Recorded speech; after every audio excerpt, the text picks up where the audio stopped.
সুপ্রিয় দর্শক, আসসালামু আলাইকুম। আপনাদের সবাইকে স্বাগত জানাচ্ছি প্যান ভিশন টিভির বিশেষ অনুষ্ঠান দি লিজেন্ড অনুষ্ঠানে। এই অনুষ্ঠানে আমরা বাংলাদেশের কিংবদন্তিতুল্য মানুষদের জীবন নিয়ে আলোচনা করে থাকি। তারই ধারাবাহিকতায় আজ আমরা কথা বলবো বিচারপতি মোহাম্মদ আব্দুল কুদ্দুস চৌধুরী, যিনি 100 বছর পূর্বে এই পৃথিবীতে জন্মগ্রহণ করেছিলেন এবং আজ থেকে 15 বছর আগে তিনি ইন্তেকাল করেছেন। তিনি বাংলাদেশের যে সংবিধান, এই সংবিধানের ড্রাফটিংয়ের সাথে নিবিড়ভাবে জড়িত ছিলেন এবং বাংলাদেশের অসংখ্য আইন যার হাত দিয়ে এসেছে, যিনি ড্রাফট করেছেন, সংশোধন করেছেন। আমরা আজ কথা বলবো তারই সুযোগ্য উত্তরসূরি, তার পুত্র, আরেকজন কিংবদন্তিতুল্য মানুষ, আমাদের সকলের শ্রদ্ধেয় emeritus professor Chowdhury Mahmud Hasan. Doctor Chowdhury Mahmud Hasan আজ আমাদের অতিথি এবং তার কাছ থেকে তার পিতার বিষয়ে আজকে আমরা কথা শুনব। আসুন আমরা তার সাথে কথা বলি। আসসালামু আলাইকুম প্রিয় দর্শকবৃন্দ। তো মাহবুব মুকুল, তোমাকে অনেক ধন্যবাদ আজকে আমার সাক্ষাৎকার নেওয়ার জন্য আমার সামনে এসছো। আর আমার জন্য তো একটু বেদনার, যেহেতু ওনার 15তম 16তম মৃত্যুবার্ষিকী ধরতে গেলে আসলে উনি এন্তেকাল করছেন 2010, সেই হিসাবে 16তম হবে, এই মাস 20শে মে করেছে। আর বয়স হিসেবে মনে হচ্ছে বেঁচে থাকতো 100 বছর, বাস্তব 1926-এ ওনার জন্ম হয়েছে। যাই হোক, ওনার সম্পর্কে যারা ওনার সময়ে কাজ করেছেন, বিশেষ করে সচিবালয়ে যারা কাজ করেছেন, বিভিন্ন অনেক হাই অফিসিয়াল যারা মোটামুটি অলমোস্ট সবাই রিটায়ার্ড এবং অনেকে হয়তো মারা গিয়েছেন, সেজন্য সবাই নতুন প্রজন্ম তার সময় খুব বেশি জানে না। তারপরেও অনেক সিনিয়র সচিবদের দেখা হয়েছে যারা প্রিন্সিপাল সেক্রেটারি ছিলেন, ক্যাবিনেট সেক্রেটারি, হোম সেক্রেটারি ছিল, তারা অনেকেই তার কাজ করেছেন। প্রত্যেকের কাছে জিজ্ঞাসা করেছেন, প্রত্যেকে বলেছেন কি লেজেন্ড, বলে আইনের মধ্যেও তার মতো কোনো ব্যক্তি বাংলাদেশে আর জন্ম হয়নি, অসাধারণ তার ইয়ে ছিল। তো যাই হোক, উনি আমার একটা গৌরবের বিষয়, আমি ওনার মতো একজন ব্যক্তির সন্তান হতে পেরেছি। আমার থেকে অনেক উঁচু মাপের ব্যক্তি ছিলেন তিনি। তার জন্ম 1926, চট্টগ্রামে জন্ম হয়েছে, গ্রামে অজপাড়া গ্রামে জন্ম হয়েছে। এবং ওনার দাদা জমিদার থাকলেও বাবা কিন্তু কিছু ছিল না, ওনার দাদা সব সম্পত্তি ওনাকে দিয়েছিল, সেটা ওনার দাদা যিনি ছিল ওই সম্পত্তিগুলো বিক্রি করে দিয়েছে। যেন আমার দাদাকে অনেক অর্থ সংকটে কাজ করতে হয়েছে, ফলে ওনারও সেই কষ্টটাকে ক্রেডিট ওভার করতে হয়েছে।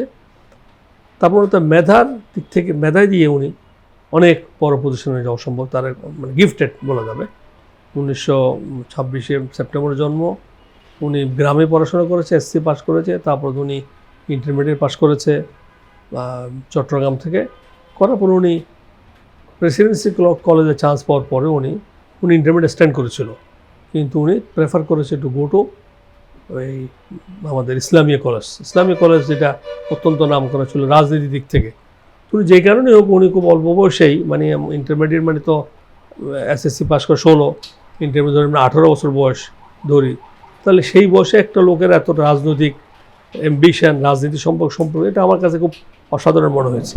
তো জীবিত অবস্থা খুব বিশ্বনাথকে জিজ্ঞাসা করার সুযোগ হয়নি যে কেন আপনি এত অল্প বয়সে গ্রাম থেকে এসে আপনি এত রাজনীতি সচেতন কীভাবে হলেন। পার্টি কথা এখন তখন তো মুসলিম লীগ ছিল, অন্য পার্টিতে ছিল না।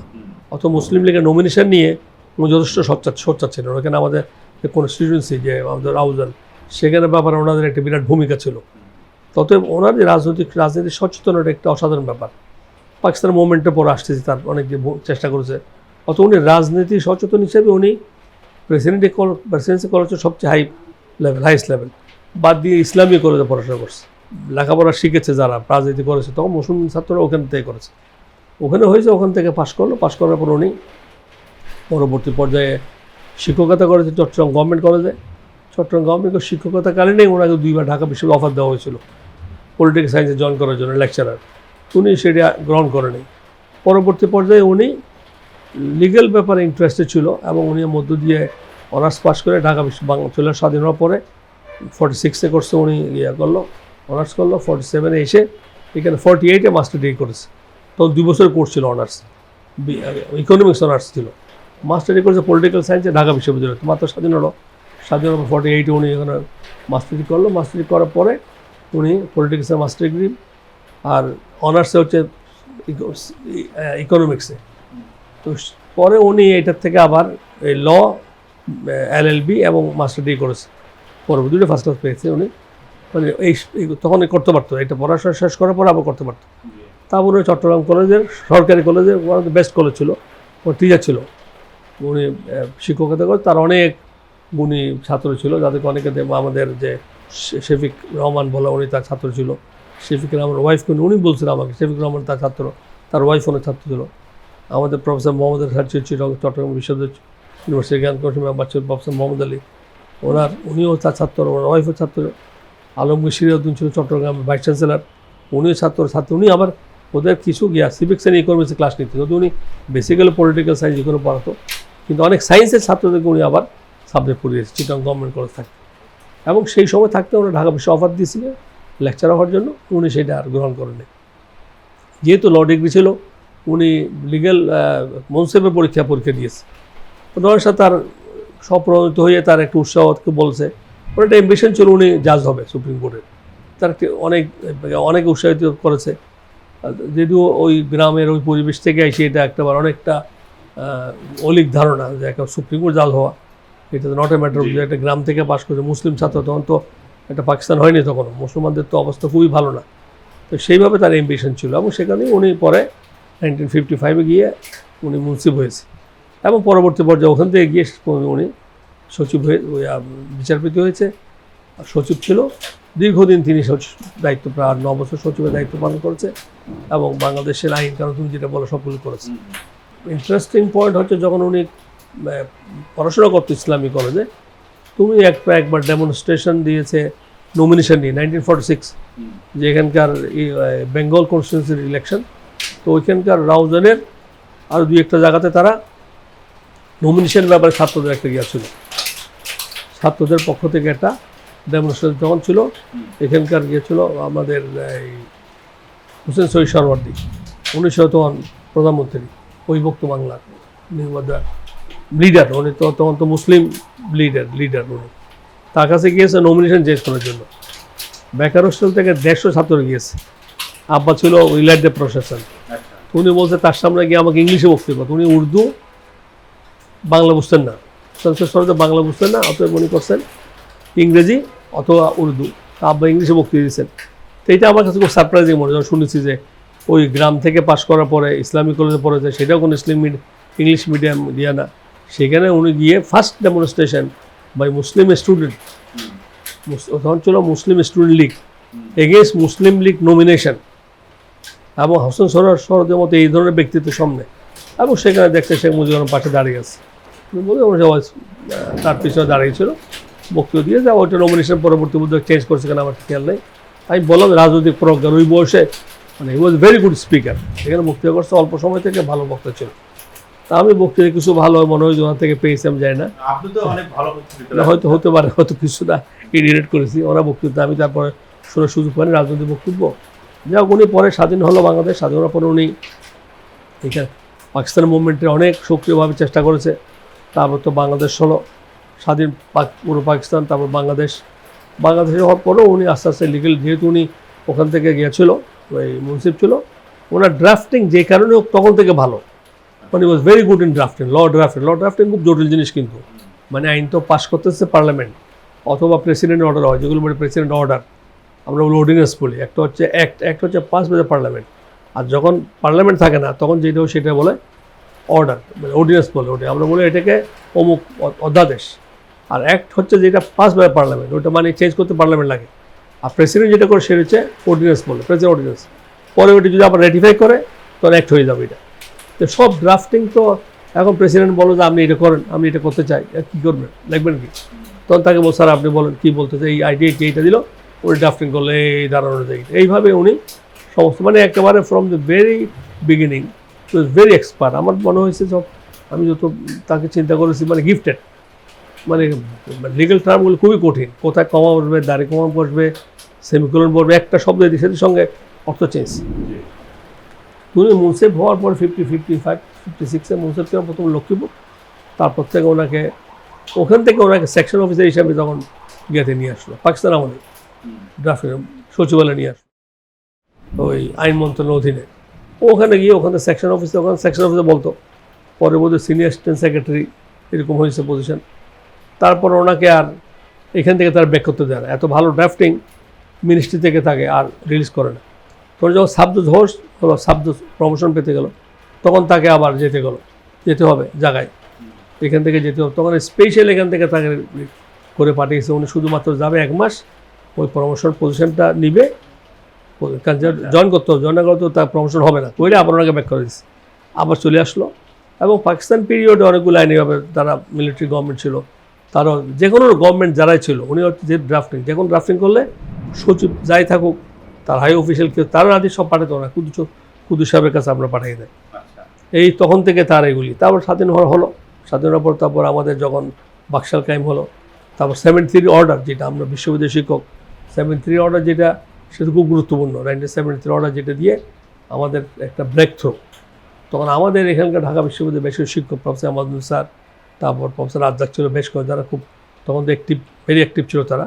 এবং কারণ আগে যে অর্ডারটা ছিল বাংলাদেশ পাকিস্তান আমলে, এটার আমি জানি না কী নাম, এটার ঢাকা বিশ্ববিদ্যালয়ের যে অধ্যাদেশ ছিল, সেটার মধ্যে ছিল চেয়ারম্যানশিপ, মানে হচ্ছে তখন চেয়ারম্যান না বলে বলতো ওরা head of the department, head of the senior most হতো, এবং এরপর আর কেউ আসা সুযোগ ছিল না, যতক্ষণ মধ্যে head of the senior most head of the department হয়, উনি রিটার্ন না করলে আর কেউ হেড অফ দ্য ডিপার্টমেন্ট হতে পারতো না।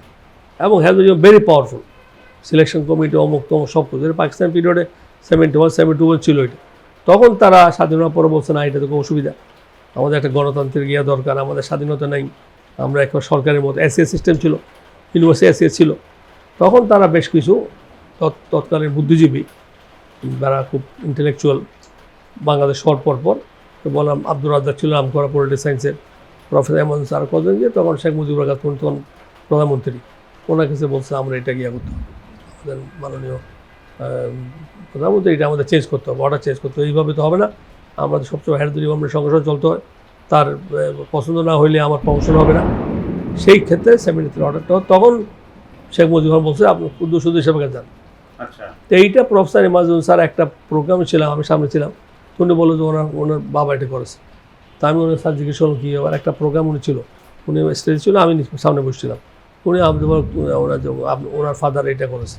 তাই আমি বললাম স্যার ঘটনা কি? উনি বললেন আমরা গেছিলাম, উনি বললেন কুদ্দু চৌধুরী গিয়ে বসে ড্রাফটিং করে দিছে, এই ড্রাফট সেইটা 73 অর্ডার হলো পরে, আচ্ছা, যেটা অত্যন্ত নাম করা, যে অধ্যাদেশের মাধ্যমে অর্ডিন্যান্স ছিল, পরে তো অ্যাক্ট হয়ে গেছে এটা, যার মাধ্যমে শিক্ষকদের অনেক স্বাধীনতা দেওয়া হয়েছে। আচ্ছা, এই স্বাধীনতা ভালো খারাপ দুটি দিকই আছে। পরবর্তী পর্যায়ে জিয়া রহমান এটুকু পরিবর্তন করেছিল, কিন্তু সেটা টিকে নেই, আগেরটাই বহাল রয়ে গেছে, যেটার অধীনে আমরা বিশ্ববিদ্যালয় শিক্ষক চলছে। এটা একটা উল্লেখযোগ্য তার একটা কন্ট্রিবিউশন ছিল। এরপরে বাকশাল হলো, বাকশালে ওনাকে নিয়ে গেল, সেই ইন্টারভিউতে কীভাবে বাকশাল হলো কেউ জানে, মাত্র 5 জন লোক জানে। ওনাকে ডেকে নিয়ে গেছে, ওনাকে সারাদিন, উনি আইনমন্ত্রী ছিল, মনোরঞ্জন, ওনার বাসা ছিল, সারাদিন ছিল, ওনারা গিয়ে ড্রাফট করতো, আবার দেখাই দিছে। 5 জন যে ছিল, শেখ মুজিবুর রহমান, নজরুল ইসলাম, তাজউদ্দিন আহমেদ, উনি আরেকজন মধ্যে ছিল যে ল মিনিস্টার, আরেকজনকে ছিল, ওই 4 জন ছিল যে শেখ মুজিবুর রহমান, নজরুল ইসলাম, তাজউদ্দিন, আর খন্দকার মুস্তাক, এবং ওই ল মিনিস্টার, এই 5 জন ছাড়া কেউ জানে না। মানে এই যে বাকশাল আইনটা হচ্ছে কেউ জানে না। আব্বাকে ধরা বাসা নিয়ে গেলো মিন্টু রোডে, গিয়ে বলবে আপনি সতীশ সাহেব থাকেন, উনি ডেপুটি সেক্রেটারি হয়নি, অত বড় ডেপুটি সেক্রেটারি সম্ভবত, তখন ডেপুটি সেক্রেটারি মাত্র, বলে আপনি এটা করে দেবেন, আপনি এখানে যাইতে পারবেন না, খাওয়া দাওয়ার ব্যবস্থা এখানে। উনি একটা এক ধরনের বন্দী, বাইরে হতে পারছে না, তো বলে আপনার খাওয়া দাওয়া সব আপনার জন্য হালাল মরক দেওয়া হবে। ওনার ইন্টারভিউতে আসছে, এটা ওরা একটা ইন্টারভিউ দিবে, ইংলিশে ইন্টারভিউ দিয়েছে উনি, সেখানে গিয়ে তারা ড্রাফট করছে, এই করতে সে করতে, কী লিখতে হবে, আবার তারা কতক্ষণ পরে বাইরে যায়, বাইরে গিয়ে বলে না এইটাকে চেঞ্জ করতে হবে, এখানে আপনার জাতির ভিত্তি লিখতে হবে, এখানে বঙ্গবন্ধু লিখতে হবে। তো উনি সারপ্রাইজ বঙ্গবন্ধু লেখা নিয়ে যাবো না, ওর চাচ্ছে এটা কী করবে, এটা লেখা যাও, এটা করে দিয়েছে। পরবর্তী পর্যায়ে যখন আমাদের গিয়ে আসলো এই পরিবর্তন, এবং তখন যে রক্ষী বাহিনীর আইনটা ওনার হাতে করা, তখন গিয়েছিল গিয়েছিল নুরুজ্জামান সাহেব ছিল। উনি তো স্বতঃস্ফূর্তভাবে করেননি স্যার, ওনাকে দিয়ে করে না, প্রত্যেকটা আইন যে সরকার যখন আসছে, অনেকে প্রশ্ন করছিল, বলতেন আমি তো এজ সরকার কর্মকর্তা হিসেবে আমার দায়িত্ব, কোন সরকারের কী ফিলোসফি, কোন আদর্শ, এটা আমার দেখার বিষয় ছিল না। আমি দেখেছি এবং বেস্ট অফ মাই এবিলিটি আমি করেছি, যতটুকু সময় যেখানে পারছে হয়তো কিছু বলছি না করলে ভালো, কিন্তু গভর্নমেন্ট যদি ডিজাইন করে তখন তো এজ সরকার অফিসার, তার তো অল্টারনেটিভ থাকে না, ওরা করতে হয়েছে, তো বাক্সাল উনি করেছে। পরবর্তী পর্যায়ে যে রক্ষী বাহিনী আইনটা করছে, ওনাকে দিয়ে করানো হয়েছে, এবং এটা তখন ছিল কর্নেল নুরুজ্জামান ছিল, বড় মুক্তিযুদ্ধ কমান্ডার ছিল উনি আসছে প্রায় 1 মাস। উনি তখন আব্বা তখন হয়েছে, তখন ডেপুটি সেক্রেটারি। ওনাকে 1 মাস নিয়ে গাড়ি দিছে, গাড়ি নিয়ে নিছে এবং ওনাকে চাইনিজ খাওয়াইছে। 1 মাস উনি খুব চাইনিজ পছন্দ করতো, আজকে একটা কালকে একটা, এটা করতে করতে আইন তার হাতে করা। পরে পট পরিবর্তন 75 আগস্ট হয়ে গেল। 75 আগস্টের পরে ওটা আবার আইনের প্রশ্ন। এখন তারা শেখ মুজিবুর রহমান, তার পরিবার সবাই হত্যা করা হয়েছে, এখন মোশতাক প্রেসিডেন্ট হবে। এইটা কীভাবে করবে আইন? প্রোক্লামেশন কি ওনার কাছে আসছে, ওনাকে নিয়ে গেছে, আইসে উনি প্রোক্লামেশন ড্রাফট করছে, সেইটাই সে খন্দকার মোস্তাক আহমদ ওখানে গিয়ে টেলিভিশনের মধ্যে উনি এই বক্তৃতা পড়েছে, কী লিখেছে এইটার উপর। এবং পরবর্তী পর্যায়ে জিয়া রহমান এসে যখন এইটার আবার যে 5ম সংশোধন যেটা বলা হচ্ছে, যেটা চেঞ্জ করলো, ওনাকে নিয়ে গেছে, ওনাকে সামনে রাখছে, বলছে কী করতে হবে। ওইটাও তার একটা ওনার বিজ্ঞাপন, ওনার যে একটা ইন্টারভিউ নিয়েছে, ওটা আমি তোমাদের একটা দিয়ে দিব কীভাবে। এটা প্রবলেম সম্ভবত প্রফেসর আমাদের সাংবাদিক ছিল নাম করা মাহফুজ, ওনার একটা লেখার মধ্যে উল্লেখ করে আমার থেকে নিয়ে গেছিলো ভিডিও ক্লিপটা। ওখানে ওনাকে বসে নিয়ে গেছে জিয়া রহমান সাহেব, ওখানে অল জেনারেল বসা, তখন ডেপুটি মাস্টার অ্যাডমিনিস্ট্রেটর, পরে তো প্রেসিডেন্ট হয়েছে, তখন তো প্রেসিডেন্ট ডিক্লেয়ার করে নাই। বলছে সব জেনারেল, আমি একমাত্র সিভিলিয়ান ডেপুটি সেক্রেটারি। বসে আছে, আমি একদম সিভিল সেক্রেটারি, খবর নেই, মানে ল সচিব কে কেউ জানে না, যে কুদ্দুস সাহেব থাকে আইন করতে মনে হয়। ওইখানে গিয়ে ওনারা বলছে এই করতে চাই, জিয়া বলছে না আমি এটা করতে চাই, আমি বিসমিল্লাহির রহমানির রহিম লাগাও। বিসমিল্লাহির রহমানির লেখছে, উনি একটু বানান ভুল ঠিক করছে। তারপর বলছে ঠিক আছে, আমরা কী করতে চাই? বলে আমরা সংবিধানের মধ্যে এটা বাদ দিতে চাই, আমরা ধর্মনিরপেক্ষতা বাদ দিতে চাই। কী লিখবেন? উনি বলছে আল্লাহর উপরে বিশ্বাস। তা আব্বাস খান বললো আমি বসে আছি, মানসিকভাবে যেহেতু ইসলামিক ওরিয়েন্টেশন ছিল, যদিও তার কথাই আইন হয় না, আইন তারা ডিজায়ার করছে, ও লেগেছে আল্লাহর উপর অবিচল আস্থা বিশ্বাস, এই শব্দগুলো তার ভেরি গুড করেন না এটা। তারপর এখন সোশ্যালিজম কী করতে হবে, বাংলাদেশ জাতীয়বাদ আসলো। জীবন বলছে বাংলাদেশ বলতে তো আমরা অনেক, এখানে বিভিন্ন জাতিসত্তা আছে, বাঙালি বলতে অসুবিধা, বাংলাদেশে ঠিক আছে, বাংলাদেশ এটাকে আপত্তি করে নেই। তারপরে এখন সমাজতন্ত্র কীভাবে হবে, তারপর বলে ঠিক সমাজতন্ত্র মানে হচ্ছে সোশ্যাল জাস্টিস এজেন্সি ব্যাখ্যা দেন, দিল, দিয়ে এইটা করা হইলো। সেখানে যারা মঞ্জুর শুধুমাত্র আপত্তি করছিল যে এটা তো পাকিস্তানের সংবিধানের মতো হয়ে যাচ্ছে, এই ধরনের লেখা হচ্ছে, তো জিয়া রহমান খুব গরম হয়ে গেছে। না কিসের, আমরা কোরআন শরীফ যুদ্ধ করছি, আমরা মুক্তিযুদ্ধ করছি ইসলামের জন্য, আমরা কোরআন শরীফ নিয়ে যুদ্ধ করছি, ইসলামের সাথে আমাদের কিছু নেই। এটা জিয়া রহমান বিরাট একটা কনফারেন্স, আপনার ইন্টারভিউতে আছে, এটা কেউ জানেও না।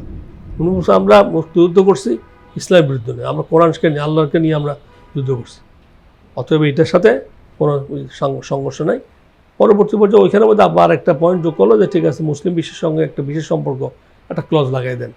হ্যাঁ সব ঠিক আছে, অলরাইট, ওই ক্লজটা দেয়। ওই ক্লজ দেওয়ার পরে কিন্তু মুসলিম বিশ্বের সাথে যে সম্পর্ক সৃষ্টি হয়েছিল এবং প্রচুর ওয়াইজাররা আমাদের যে আজকাল এটা স্টার্ট করল জিয়া রহমান, ওয়াইসি না, যেগুলো এই যে অনেক লোক চাকরি করতে থাকুন বিদেশে, এটা জিয়া রহমান তো শুরু হয়েছে। ওখানে মুসলিম কান্ট্রির সঙ্গে বিশেষ সম্পর্কের একটা ক্লজ ঢুকেছে, সংবিধানে ছিল। ওটা দেওয়ার ফলে মুসলিম বিশ্বের একটা উন্নয়ন হলো এবং প্রচুর জিয়া রহমান চেষ্টা করে পরে ওনার সময় প্রচুর পরিমাণে আমাদের এই যে বাংলাদেশের সৌদি আরব যাচ্ছে, বিদেশে যাচ্ছে, এটা প্রথম শুরু জিয়া রহমান সময়। He is the man who played the important. তার এখানে বিরাট একটা ভূমিকা উনি করেছে, সংবিধান হয়েছে, এরপরে যত সংবিধান হয়েছে, সংবিধান পরিবর্তন হয়েছে, যা কিছু করতে হয়েছে ওনাকে নিয়ে করা হয়েছে। কোনো আইন বাংলাদেশের সংবিধান সংশোধন, কোনো আইন, এবং পুলিশ আইন থেকে শুরু করে ওইটা আইন থেকে র্যাবের আইন করতে হয়েছে, র্যাবের যে ওটা করা হইলো যে র্যাপিড অ্যাকশন, একটা খালেদা জিয়া দ্বিতীয় সময় যখন আসলো, উনি করল, তখন বাবর ছিল স্টেট মিনিস্টার, আমাদের কী নাম, লুৎফুজ্জামান বাবর। উনি বাসায় এসে মাসখানিক 1 মাস আইন করছে। আমি তখন ধামরাতে ছিলাম, একদম প্রত্যেকদিন আসতে থাকতো, আব্বা বছরে লেখছে, উনি লিখে এটা আইন করছে। পরে টিম নেমটি দেওয়া, তারা বলছে, তারা বলেছে ওরা যেভাবে আমি চাই র্যাপটা করতে হবে, এইভাবে কী করতে হবে, ইন্ডেমনিটি যেটা বলা হয়, ইন্ডেমনিটি, ওইটা করার জন্য সেটাও উনি আইন তারা ডিজাইন করছে। উনি বলছে এটা করা দরকার, এটা করুক। এবং আমাদের যে ইয়া করা হয়েছে আর একটা ইন্টারেস্টিং ঘটনা, সেটা হচ্ছে তোমার যখন ক্যাটে গভর্নমেন্ট হইল প্রথমবার, খালেদা জিয়া আসার পরে 91-এর পর 96 ইলেকশন দিল, ইলেকশনতে গ্রহণ করে, তখন তো বিরাট গোলমাল, সমস্ত আন্দোলন সবাই ক্যাটে গভর্নমেন্টের জন্য। তখন উনি যখন রাজি হলো খালেদা জিয়া ঠিক আছে করবে, তখন জমিনুদ্দিন সরকার ছিল ওইটা এডুকেশন মিনিস্টার, তখন প্রথম সময় উনি ছিল ওই কয়েকদিনের জন্য, 3 মাস ছিল তো গভর্নমেন্ট, ওই 15 ফেব্রুয়ারি ইলেকশনের পরে 3 মাসের জন্য জমিনুদ্দিন সরকার ছিল তখন ল মিনিস্টার, আগে ছিল উনি এডুকেশন মিনিস্টার। আমি তখন সরকারি চাকরি আছে, আমি ড্রাগ অ্যাডমিনিস্ট্রেশন ডাইরেক্টর ছিলাম তখন। আমার বাসায় আসবে, এইটাও প্রায় 1 মাস, একজন ফুল ক্যাবিনেট মিনিস্টার আমার বাসা আসছে। আপাতত রিটায়ার করছে তখন 95-এ, আব্বারাও ইন্টারেস্টিংলি বলছে যে আব্বা তো 95 পর্যন্ত ছিল, প্রথমত উনি কম ছিল, 90-তে রিটায়ারমেন্ট করছে। ওনাকে বিএনপির সময় আরও 4-5 বছর ওনার লেবার অ্যাপিলেট ট্রাইব্যুনাল চেয়ারম্যান ছিল, অমুক আরও থাকতে বলছিল। উনি পরে ইন্টারেস্ট হয় না যে আমি এগুলো ইন্টারেস্ট না, বহুদিন করছি। 95 উনি ওখান থেকে সরে আসছে, ওনাকে এক্সটেনশন দিয়েছিল অনেকদিন। তখন ওনাকে আইসা বাসায় জমিরুদ্দিন সরকার আইসা ওনার সাথে এই ড্রাফটিং করে দিছে। আব্বা মুখে বলছে সে লেখছে, উনি লেখছেন। মানে এরকম ইন্টারেস্টিং, একজন ফুল ক্যাবিনেট মিনিস্টার ড্রাফট করছে, আব্বা মুখে বলছে। 1 মাস প্রায়, অলমোস্ট 1 মাস আমার বাসায় সন্ধ্যাপুর আসতো, জমিরুদ্দিন সরকার 1 মাস। এবং ওনাকে একবার জিজ্ঞাসা করছিলাম আব্বার সামনে, এক অনুষ্ঠানে দেখা হয়েছিল, একজনকে বোঝাচ্ছে বলে আরে বলে উনি বাংলাদেশের ওর মতো আইন বাংলাদেশ কেউ বোঝেন, সংবিধান আইন জাস্টিস কুদ্দুস চৌধুরী কোনো আইনই বোঝে, উনি যে আইন বোঝেন এইভাবে উচ্চশিত। এখনও জিজ্ঞাসা করলে ওরা বলতে বেঁচে আছে। তো সেই আইনটা উনি করে দিয়েছে এবং সেই করে পরবর্তীবার কিছুটা ক্যাটাগরি গভর্নমেন্টে আবার যে দায়িত্ব চাইছিল কিছু তারা চেঞ্জ করছে পরবর্তী, সেটা নিয়ে পরে নির্বাচন যে ক্যাটাগরি গভর্নমেন্ট পরে গভর্নমেন্ট চেঞ্জ করলো, ওটা আব্বার হাতের ড্রাফট।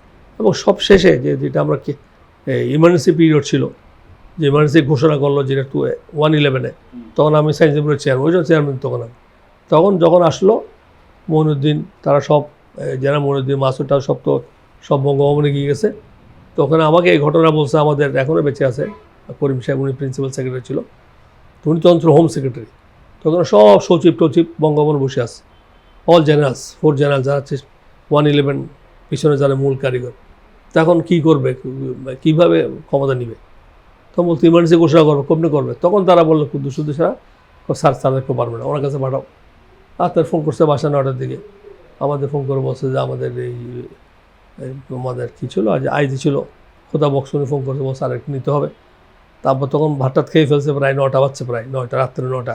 আমি সাইন চেয়ারম্যান, তো ও ফোন করে আবার বলছে আর একটু আসেন, সবাই বসে আছে আপনার জন্য। তা আবার বলছিলাম যাবো কিনা, ঠিক আছে আপনি বলছেন যান, এটা ভালো কাজ। ও ড্রাফট করার আগে ছিল ড্রাফটটা করা, ইমার্জেন্সি ঘোষণা করে দিয়ে ওইটা দিয়ে পড়ছে। এবং ইন্টারেস্টিংলি হচ্ছে খালেদা যে ক্ষমতা ছাড়ার আগের দিন 26 অক্টোবর সম্ভবত, 27 2007-এ 2006-এ অথবা 111 ওনাকে বলেছিল আর ডাকছিল, বলে কী করতে হবে, উনি ইমার্জেন্সি করার জন্য একটা ড্রাফট করে দিয়ে আসছো, কিন্তু তারা ইমার্জেন্সি ঘোষণা করেনি। এইটাই ওনার কাছে ছিল, সেই ড্রাফটটা নিয়ে গেছে। উনি বলছে আমাদের প্রফেসর স্যার রাত্রে ঘোষণা করলো যে ইমার্জেন্সি ঘোষণা, অথবা ওইটা তার লাস্ট। তো 2007, তারপর উনি তো 2010-এ ইন্তেকাল করছেন। Life long he was a very pious person. আইনের যে বিভিন্ন শাখায় যখন যেটা বলেছে অনেক লোক সহায়তা করছে। উনি ইন্টারনাল কোর্ট অফ আর্বিট্রেশনের মেম্বার ছিল, তারপর লেবার ট্রাইব্যুনাল চেয়ারম্যান ছিল। আইনের কোনো শাখা নাই যেখানে তার ড্রাফটিং, তার কথার উপর কোনো আইন হয়েছে। এবং উনি প্রথমে আমরা সবসময় বলতো যে আমি যেটা বলি, আমার ড্রাফটে যদি হাত দেয় আমি বলছি আমি করতে পারবো না। একেবারে যখন উনি সিনিয়র অ্যাসিস্ট্যান্ট সেক্রেটারি তখনও বলছে আমার ড্রাফটিংয়ের উপর যে কেউ হাত দেয় এই ড্রাফট আমি করতে, এবং উনি কাউকে পড়া করতেন না। মানে হি ওয়াজ খুব আপ স্ট্রেট পার্সন ছিল, ভেরি কনফিডেন্ট ছিল, অনেক সাহসিকতা কাজ করে, যে কোনো কিছু করতে গেলে সেখানে গিয়ে ওনাকে করা হইত। আরেকবার একটা ঘটনা বলছিল খুব ইন্টারেস্টিং, যে এরশাদ সাহেব চাইছিল বাংলাদেশ এই বিমানের চেয়ারম্যান হবে, বাংলাদেশের বিমানের বোর্ড, হাই পোস্ট বোর্ড আছে, বোর্ডের চেয়ারম্যান হবে বাংলাদেশ বিমানের বোর্ড। তো এখন প্রেসিডেন্ট চেয়ারম্যান হবে, কিন্তু সবাই কিছু বলতো কেমনে, কোনো মানা করবে কেমনে? রাষ্ট্রের প্রেসিডেন্ট চাচ্ছে যে বোর্ডের যে প্রেসিডেন্ট হবে। তখন কে জানি বলছে যে বলে জাস্টিস কুদ্দুস সাহেবকে যান। তো যে গেছে একজন ডেপুটি সেক্রেটারি, উনি পরে আমার বলছে ঘটনা যে স্যার কত, উনি এমনভাবে নোট লেখলো, সেই নোটের পরে যে জেনারেল আশাদার ওইটা চেয়ারম্যান হয়নি, দিয়ে পরে চেঞ্জ করে উনি রাজি করেছে। মানে এই ধরনের সাহসী ভূমিকা পালন করেছেন এবং লাইফ লং উনি মুসলিম স্বার্থে কাজ করার চেষ্টা করেছেন, ইসলামের জন্য কাজ করছেন, আমাদের উদ্বুদ্ধ করেছেন। এবং সবচেয়ে বড় কথা সিক্রেসি, উনি যখন বাকশাল হয়েছে আমরা এসে বলছে তোমরা দেখবো যে এটা আজকে টেলিভিশন দেখো, তখন টেলিভিশন ছিল মাত্র, তখন টেলিভিশন ছিল না, ব্ল্যাক অ্যান্ড হোয়াইট একটা টেলিভিশন ছিল আমাদের, বলে ওটা দেখো তুমি দেখো, কিন্তু কোনো সব বলো না কী হয়েছে, উনি সব জানে। তারপর যখন জিয়া রহমান করলো একই জিনিস, বলো তোমার টেলিভিশন শুরু আছে, উনি কিন্তু সব জানে।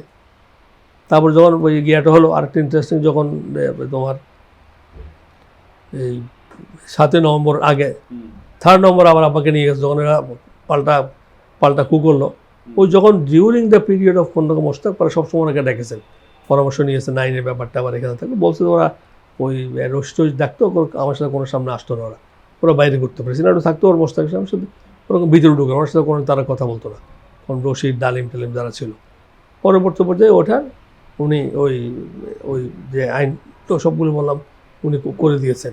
তো যেইভাবে হোক উনি আমাদের ইসলামিক ভ্যালুস ধারণ করতেন, অত্যন্ত হাই সিক্রেসি মেনটেন করতেন, কোনো সময় এক্সপোর্ট কোনো দিন করলে শেয়ার করতেন। আমার সাথে পলিটিক্যাল শেয়ার করতেন এটি বললো যে আমার আইন করলে আমি বললাম কারো আমার আইন শেষ করলে আমি সেই ড্রাফটে হাত দিব না। উনি very courageous in all aspects of life, very straight forward, সৎ ব্যক্তি ছিলেন। এভাবে কাজ করেছেন, আমাদেরকে সেভাবে উদ্বুদ্ধ করেছেন। অথবা ইসলামের যে শিক্ষা, এগুলি শিক্ষার ব্যাপারে আমাদের আগ্রহ করেছেন। তফসির ব্যাপারে নামাজ পড়তেন, অনেকক্ষণ মুনাজাত করতেন উনি।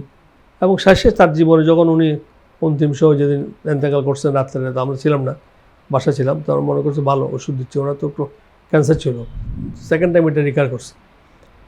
এটা নন হস্কিন্স লিম্ফোমা বলে, ওইটা হয়েছিল 5 বছর আগে, পুরো ভালো হয়ে গেছে। আবার হয়েছে, আমরা খেয়াল করতে পারিনি। তো রাত্রে ভর্তি করছে, আমার সঙ্গে ছিল। ও রাত্রে 2টা-2:30 বাজে হঠাৎ করে, ওরা হার্ট ছিল খুব পাম্পিং উইক। তো রাত্রে 2টা-2:30 দিকে বলছে যে ঠিক আছে গিয়ে। এবং লাস্টে আমরা ঈশার সময় তার সাথে দেখা করে গেছি। ঈশার নামাজ বসে বসে নামাজ পড়ছে, বসে নামাজ পড়ছে উনি, অনেক মুনাজাত করছে, জীবনের শেষ নামাজ করছে। তারপর আমরা বাসায় চলে গেলাম। ওর আগে 2টা-2:30 হঠাৎ করে ঘুমতে উঠে গেছে, খারাপ লাগছে। আমরা লাইট করে আসি যে আমার অ্যাসিডি দিও। তারপর বললো যে না আমি তো বলছে, আমাকে বলছে তার শেষ কথা ছিল, বলে আমি তো আল্লাহকে ডাকতে পারতেছি না, তুমি আল্লাহকে ডাকো, আমার দোয়া করবো। এটা তাকাইছি বা শেষ, হি লেফট। তার একেবারে মানে দিনের মধ্যে ইসলামের ব্যাপারে আল্লাহর উপর আনুগত্য বিশ্বাস, ওই যে কথা লেখছে, তার সারা জীবন এটা করেছে এবং সততার সহিত নিষ্ঠার সহিত কাজ করেছেন। প্রভাব তো এইটা আমাদেরকে যে বললাম যে আমাদের শিক্ষক হিসাবে করে তুলছে। আইনজ্ঞ হইতে বলেনি, আমাকে বলে নাই তুমি এটা জুডিশিয়ারি পরীক্ষা দাও, অ্যাডমিনিস্ট্রেটর আসো। শিক্ষক যেহেতু উনি he started career a teacher, অত টিচারটাকে উনি সবসময় সম্মানিত করবো। তুমি ভালো ছাত্র, পিএইচডি করো, শিক্ষক হোক। যেহেতু যে কোনো এর সাথে সময় তো পুরো সময় তার সাথে কাজ করতো। যখন জিয়া রহমান ছিল, জিয়া রহমানের সাথে was very close. Zia Rahman তাকে খুব পছন্দ করতো এবং জিয়া রহমানের সাথে একসময় আমার বলছিল প্রায় 6 ঘন্টা, বলে I spend 6 hours with Zia Rahman. আমি ডেপুটি সেক্রেটারি, ওনার ওই যে ক্যান্টনমেন্টের বাসায় হাঁটতেছে 6 ঘন্টা হাঁটতেছে করতে জিয়া রহমান সাহেব আবার খুব পছন্দ করতেন। এবং যখন জয়েন্ট সেক্রেটারি হইলেন ওনার হাতে, আবার জয়েন্ট সেক্রেটারি হয়েছে জিয়া রহমানের সময়। জিয়া রহমান যে ফাইলটা কনক্লুশন করলো, আপনাকে ফার্স্টকে ফাইন সাইন করছে, আপনি জয়েন্ট সেক্রেটারি হইলেন। তবে আরেকটা কথা, মজার কথা বললো উনি, খুব একটা না বললেও চলে না। তখন জিয়া রহমানের সময়, জিয়া রহমান সাহেব তখন তো কিং ফয়সল ছিল গিয়ার সৌদি আরবের বাদশাহ, তখন বাংলাদেশের খুব ভালো সম্পর্ক। এটা বোধহয় 80-82, আমার এই খেয়াল নেই কোন বছরে হবে। জিয়া রহমান ইউনিস পিরিয়ড, তখন উনি গিয়া থেকে সৌদি আরব গেছে, ওমরা হজ করতে, হজে যাচ্ছে জিয়া রহমান। তো যখন প্রেসিডেন্ট কোনো হজে যাবে তখন এন্তুরাজ বলে, তার সফর সঙ্গে আগেতে ঠিক করে থাকে কোন যাবে, কে যাবে না যাবে, লিস্ট, তাদের পাসপোর্ট টাসপোর্ট সব রেডি থাকে। আর প্রেসিডেন্টের সফর সঙ্গে বিরাট ব্যাপার, তোমার সঙ্গে যেতে হবে। তো আব্বার সাথে যে কথা বলতে বলতে বলছে যে চৌধুরী সাহেব হজ যাবেন কিনা আপনি। আমার ভেরি সারপ্রাইজ, যেখানে সব কিছু হয়ে গেছে। আর উনি তো মাত্র ডেপুটি সেক্রেটারি পরে জয়েন্ট সেক্রেটারি হয়েছে সম্ভবত। যেখানে হাই অফিসিয়াল যাচ্ছে, যেখানে আগে প্রোগ্রাম সেট করা, কখন যাবে, কোথায় টেবিলে কোথায় বসে কথা বলে, এগুলো ঠিক করতে হয়। এমন খুব ইম্পর্টেন্ট প্রোটোকল থাকে ওখানে। তারপর আউট অফ সাহেব বলে ঠিক আছে, ঠিক আছে আপনার পাসপোর্টও দিয়ে দেন। অন দ্য সঙ্গে সঙ্গে অর্ডার দিয়ে কইরা সব কিছু কইরা ওনাকে সিটি টিকিট দিয়ে সব কিছু ওনার সঙ্গে গেছে। এবং সবচেয়ে মজার ব্যাপার হচ্ছে উনি ওইখানে যেহেতু প্রেসিডেন্টের সঙ্গে ছিল, কাবা শরীফের ভিতরে গিয়ে ওরা নামাজ পড়তে পারছে। তাহলে আমার জীবনের সবচেয়ে বড় দিন হচ্ছে, একদম কাবা শরীফ মেইন ঘরের ভিতরে ঢুকছে, ওখানে নামাজ পড়ে দোয়া করছে আল্লাহর কাছে।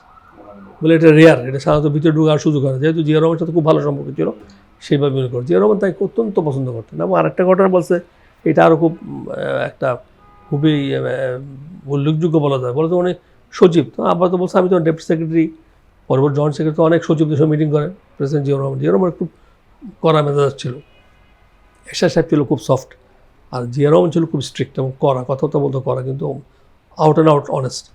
তবে ওই মিটিংয়ে বলে হয়তো সব সচিব বসে, আপাতত ডেপুটি সেক্রেটারি।